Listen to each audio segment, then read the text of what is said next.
ಇನ್ನೂ ಇದೇ ರೀತಿ ಹೋಗಿದ್ದರೆ, ಯಾವುದೇ ಕರ ಹೆಚ್ಚು ಮಾಡಲಾರ್ದು ಹೋಗಿದ್ದರೆ ಸರ್ಕಾರಿ ನೌಕರದಾರ ಸಂಬಳ ಕೊಡಲಿಕ್ಕೂ ಸಹಿತ ಈ ಸರ್ಕಾರ ಬಳಿ ದುಡ್ಡು ಇರ್ತಿಲ್ಲ. ಇವತ್ತು ಅವರು ಲೋಕಸಭೆ ಮುಗಿದ ಮೇಲೆ ದಿಢೀರ್ನೆ ಗ್ಯಾರಂಟಿಗಳನ್ನು ರದ್ದು ಮಾಡಿಬಿಟ್ರೆ ಪೂರ್ತಿ ದುಷ್ಪರಿಣಾಮ ಆಗ್ತದೆ ಅಂಥೇಳಿ ಜನರ ಮೇಲೆ ಒಂದು ಕಡೆಯಿಂದ ತಗೋತಾರೆ, ಇನ್ನೊಂದು ಕಡೆಯಿಂದ ಕೊಡುವಂಥ ವ್ಯವಸ್ಥೆ. ಅದ್ರ ಜೊತೆಗೆ ವ್ಯಾಪಕ ಭ್ರಷ್ಟಾಚಾರ ಇವತ್ತು ಎಲ್ಲ ಮಂತ್ರಿಗಳು ಮಾಡ್ಲಕತ್ತಾರೆ. ನಿನ್ನೆ ಬೆಂಗಳೂರಿನಲ್ಲಿ ಸಾವಿರಾರು ಕೋಟಿ ರೂಪಾಯಿ ಆಸ್ತಿ ಬೇನಾಮಿಯಾಗಿ ಇಬ್ಬರು ಮಂತ್ರಿಗಳು ಇವತ್ತು ಆ ಆಸ್ತಿಯನ್ನು ಯಾರು ಕಂದಾಯ ಮಂತ್ರಿಗಳ ವಿಧಾನಸಭಾ ಕ್ಷೇತ್ರದಲ್ಲೇ ಸುಮಾರು 13 ಎಕರೆ ಮತ್ತು 7 ಎಕರೆ ಖರಾಬ ತಳಿ ಸುಮಾರು 20 ಎಕರೆ ಜಮೀನನ್ನು ಇಬ್ಬರು ಮಂತ್ರಿಗಳ ನೇತೃತ್ವದಲ್ಲಿ ಇವತ್ತು ಎಲ್ಲ ಅಕ್ರಮ ಕಾನೂನು ಇದನ್ನು ಮಾಡಿ ಇವತ್ತು ಕಾಗದ ಪತ್ರಗಳನ್ನು ರೆಡಿ ಮಾಡಿ ಇವತ್ತು ಏನದ ಅದನ್ನು ಜಮೀನನ್ನು ಕಬಳಿಸಿದ್ದಾರೆ. ಜಿಲ್ಲಾಧಿಕಾರಿಗಳು ಎಲ್ಲರೂ ಅದನ್ನು ತನಿಖೆ ಆಗಬೇಕು, ಅವ್ರನ್ನ ಮೇಲೆ ಇದು ಆಗಬೇಕಂದ್ರೂ ಇನ್ನೂವರೆಗೆ ಸರ್ಕಾರ ಯಾವುದೇ ರೀತಿ ಕ್ರಮ ತಗೋತಾ ಇಲ್ಲ. ಭ್ರಷ್ಟಾಚಾರ ಇನ್ನೂ ಸಕ್ಕರೆ ಏನು ಮಂತ್ರಿ ಅದಾರಲ್ಲ ಅವ್ರಿಗೂ ಒಂದು ದೊಡ್ಡ ಭ್ರಷ್ಟಾಚಾರ ಇಟ್ಟರಲ್ಲಿ ಹೊರಗೆ ಬರ್ತದೆ. ಅಂದರೆ ಇವರು ಎಲ್ಲ ಮಂತ್ರಿಗಳು ಲೂಟಿ ಮಾಡ್ಲಿಕ್ಕೆ ನಿಂತಿದ್ದಾರೆ. ಗ್ಯಾರಂಟಿ ಕೊಟ್ಟಿದ್ದರಿಂದ ಅವ್ರಿಗೆ ಡೆವಲಪ್ಮೆಂಟ್ ಅಂತೂ ಏನೂ ಇಲ್ಲ, ನೀರಾವರಿ ಯೋಜನೆಗಳಿಗೆ ಹಣ ಇಲ್ಲ, ಯಾವುದೇ ರಸ್ತೆ ಕಾಮಗಾರಿಗೆ ಹಣ ಇಲ್ಲ, ಉಳಿದ ಜನರಿಗೆ ಬೇಕಾದಂಥ ಮೂಲಭೂತ ಸೌಕರ್ಯಗಳಿಗೆ ಇವತ್ತು ಸರ್ಕಾರದಲ್ಲಿ ಹಣ ಇಲ್ಲ. ಈ ರೀತಿ ಇವತ್ತು ಬಸ್ ಏರಿಕೆ ದರ ಏರಿಕೆನ ನಿಶ್ಚಿತವಾಗಿ ಏರಿಸ್ತಾರೆ. ಎಲ್ಲರೂ ಏರಿಸಿದ್ರು, ಸ್ಟ್ಯಾಂಪ್ ಡ್ಯೂಟಿ ಹಿಡಿದು ಮರಣ ಉತ್ತಾರ ಹಿಡಿದು ಇವತ್ತು ಬಸ್ಸಿನ ದರಕ್ಕೆ ಬಂದಿದೆ. ಮೊನ್ನೆ 3 ರೂಪಾಯಿ ಡೀಸೆಲು 2 ರೂಪಾಯಿ ಪೆಟ್ರೋಲ್ ಮಾಡಿದ್ರು. ಇನ್ನು ಬಸ್ ದರ ಏರಿಕೆ ಮಾಡ್ತಾರೆ. ಎಲ್ಲೆಲ್ಲಿ ಮಧ್ಯಂತರ ಮಾಡಲಿ.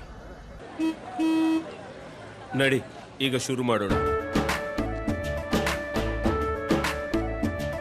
ಕೇಸರಿಯಿಂದ ಮನೋಲ್ಲಾಸ ಮನಸ್ಸು ಮತ್ತೇರಿ ಕುಣಿದಾಡಿದೆ ನೋಡು, ಮನಸ್ಸು ಮತ್ತೇರಿ ಕುಣಿದಾಡಿದೆ ನೋಡು. ಕ್ಷಣ ಕ್ಷಣವೂ ಆಚರಿಸಿ ಕೇಸರಿ ಹಬ್ಬ. ವಿಮಲ್ ಬಾಯಲ್ಲಿ ಹೇಳಿ ಕೇಸರಿ. ಮದ್ಯದ ಬಗ್ಗೆ ಏನು ಹೆಚ್ಚು ಮಾಡಿದ್ರು ಏನು ತೊಂದರೆ ಇಲ್ಲ ನಮಗೇನು. ಆದರೆ ಬಾಗಿಲು ಪ್ರಾರಂಭ ಆಗಿ ಮತ್ತೆ ಕಾರ್ಮಿಕ ವರ್ಗದವರು, ಬಡವರು, ಅತಿ ಏನು ಕೆಳಮಟ್ಟದ ಮದ್ಯ ಕುಡಿದ್ರಿಂದ ಅವ್ರ ಜೀವನವೂ ಇದು ಆಗ್ತದೆ. ಇದನ್ನೆಲ್ಲ ಗಮನದಲ್ಲಿಟ್ಕೊಂಡು ಸಿದ್ದರಾಮಯ್ಯನವರು ಮುಖ್ಯಮಂತ್ರಿಗಳು ಇದನ್ನೆಲ್ಲ ಗಮನದಲ್ಲಿಟ್ಕೊಂಡು ಇವತ್ತೇನು ತಮಗೆ ಆಗದೇ ಇದ್ದರೆ ಹೇಳಿಬಿಡಲಿ ಅವರು, ನನಗೆ ಗ್ಯಾರಂಟಿ ಕೊಡೋದಾಗೋದಿಲ್ಲ, ಗ್ಯಾರಂಟಿ ಮುಂದುವರಿಸ್ಬೇಕಾದ್ರೆ ನಾನು ಹಿಂಗೆ ಟ್ಯಾಕ್ಸ್ ಹಾಕೋ ತಗೋ ಅಂತ ಹೇಳಿಬಿಡಲಿ. ರಾಜ್ಯದ ಜನ ಏನು ತೀರ್ಮಾನ ಮಾಡ್ತಾರೆ. ಇದ್ರ ಜೊತೆಗೆ ಯಾವ ಶಾಸಕರಿಗೂ ಸಮಾಧಾನ ಇಲ್ಲ, ಅಭಿವೃದ್ಧಿಗೆ ಹಣನೇ ಬರ್ತಾಯಿಲ್ಲ. ಇವತ್ತಲ್ಲೇ ಜೆ ಟಿ ಪಾಲ್ರು ಹೇಳ್ಯಾರ ಈ ಗ್ಯಾರಂಟಿಯಿಂದ ನಮ್ಗೆ ಅಭಿವೃದ್ಧಿ ಆಗ್ತಾಯಿಲ್ಲ ಅಂತ. ಮತ್ತು ಚಲುವರಾಯ ಸ್ವಾಮಿ ಹೇಳ್ಯಾರ ಅವರು ಸಚಿವ ಸಂಪುಟದಲ್ಲಿ ಶಾಸಕರಲ್ಲಿ ಈ ಗ್ಯಾರಂಟಿಯಿಂದ ನಮಗೇನೂ ಲಾಭ ಆಗಲಿಲ್ಲ, ನಾವು ಗ್ಯಾರಂಟಿ ಕೊಟ್ಟರೆ 28 ಲೋಕಸಭಾ ಗೆಲ್ತಿದ್ವಿ ಅಂತೇಳಿ ತಿಳ್ಕೊಂಡಿದ್ರು. ಆದರೆ ರಾಜ್ಯದ ಜನ ಭಾಳ ಬುದ್ಧಿವಂತರು, ವಿದ್ಯಾವಂತರು, ಸುಶಿಕ್ಷಿತರು ಅದಾರ ಅಂತೇಳಿ ದೇಶಕ್ಕೆ ಯಾರು ಬೇಕೋ ಅವ್ರಿಗೆ ಓಟ್ ಹಾಕ್ತಾರೆ, ರಾಜ್ಯಕ್ಕೆ ಯಾರು ಬೇಕೋ ಅವ್ರು ಓಟ್ ಹಾಕುವಂಥ ಸಾಮರ್ಥ್ಯ ಇಡೀ ದೇಶದಲ್ಲಿ ಯಾವುದಾದ್ರೆ ಕರ್ನಾಟಕ. ಅದನ್ನು ಈ ಗ್ಯಾರಂಟಿಗೆ ಆಸೆ ಆಮಿಷಗೊಳಗಾಗದೆ ನಮ್ಮ ರಾಜ್ಯದ ಜನ ಈ ಚುನಾವಣೆ, ಲೋಕಸಭೆ ಚುನಾವಣೆ ಇನ್ನೂ ನಮ್ಮ ತಪ್ಪಿನಿಂದಾಗಿದೆ. ನಮ್ಮ ಪಾರ್ಟಿಯವರು ಒಳ ಒಪ್ಪಂದದಿಂದ ಕೆಲವೊಂದು ಸೀಟ್ ಕಳ್ಕೊಂಡಿದ್ದೀವಿ ಹೊರತು ಭಾರತೀಯ ಜನತಾ ಪಾರ್ಟಿ ನರೇಂದ್ರ ಮೋದಿಯವರು ವಿಶ್ವಾಸದ ಕಡಿಮೆ ಆಗಿಲ್ಲ ಕರ್ನಾಟಕದಲ್ಲಿ. ಸರ್, ಈಗ ಚನ್ನಪಟ್ಟಣದ ಉಪಚುನಾವಣೆ ಸಂಬಂಧಪಟ್ಟಂಗೆ ಇದು ಬೆಂಗಳೂರು ಗ್ರಾಮಾಂತರ ಸೂತ್ರ ಕೂಡ ಡಿ.ಕೆ. ಶಿವಕುಮಾರ್ ಫ್ಯಾಮಿಲಿ ಅಲ್ಲಿ ನಿಲ್ಲಿಸಬೇಕು ಅಂತೇಳಿ ಪ್ರಯತ್ನ ಮಾಡ್ತಾರೆ. ನೋಡಿರಿ, ಪ್ರಜಾತಂತ್ರದಲ್ಲಿ ಯಾರು ಬೇಕಾದರೂ ನಿಲ್ಬೋದು. ಆದ್ರೆ ಒಂದಂತರೂ ಈ ದೇಶದಲ್ಲಿ ಒಂದು ಕಾನೂನು ತರಬೇಕು.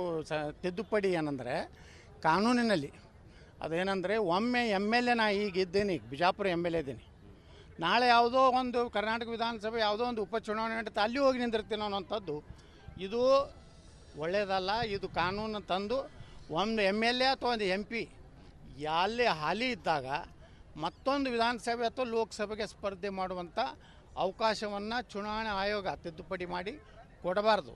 ಯಾಕಂದ್ರೆ ಈಗ ನಾನು ಬಿಜಾಪುರ MLA ಇದ್ದೀನಿ, ನಾಳೆ ಮೊನ್ನೆ ಹಂಗೆ ಆಯಿತು, ಬೆಳಗಾವಿಗೆ ನಿಲ್ಲಂದರು, ಬಾಗಲಕೋಟೆಗೆ ನಿಲ್ಲಂದರು, ಅವಾಗ ಮತ್ತು ಬಿಜಾಪುರ ಖಾಲಿ ಆಗ್ತಿತ್ತು. ಕಂಟಿನ್ಯೂ ಚುನಾವಣೆ ಆಗಬಾರ್ದು ರಾಜ್ಯದಲ್ಲಿ. ಯಾಕಂದ್ರೆ ಏನಾಗ್ತದೆ, ಒಂದು ಚುನಾವಣೆ ಅಂದರೆ ಕನಿಷ್ಠ 2 ತಿಂಗಳು ಚುನಾವಣೆ ನೀತಿ ಸಂಹಿತೆ ಬರೋದ್ರಿಂದ ನಮ್ಮ ಯಾವ ಅಭಿವೃದ್ಧಿ ಕೆಲಸ ಆಗೋದಿಲ್ಲ.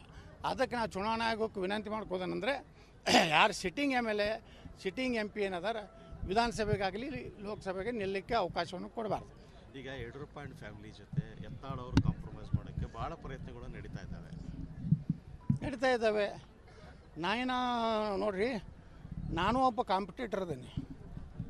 ಏನಂತೇಳಿ ಅವರು ನನ್ನ ಜೋಡ ಷರತ್ತು ಹಾಕ್ತಾರೆ. ನನಗೆ ಹೇಳಿದ್ರು ರಾಷ್ಟ್ರೀಯ ಪ್ರಧಾನ ಕಾರ್ಯದರ್ಶಿ ಮಾಡ್ತೀವಿ ಅಂತ. ನಾವು ವಿಜೇಂದ್ರ ಹೇಳಿದ, ನೀನೇ ರಾಷ್ಟ್ರೀಯ ಪ್ರಧಾನ ಕಾರ್ಯದರ್ಶಿಗೂ ನಾ ರಾಜ್ಯಾಧ್ಯಕ್ಷ ಆಗ್ತೀನಿ.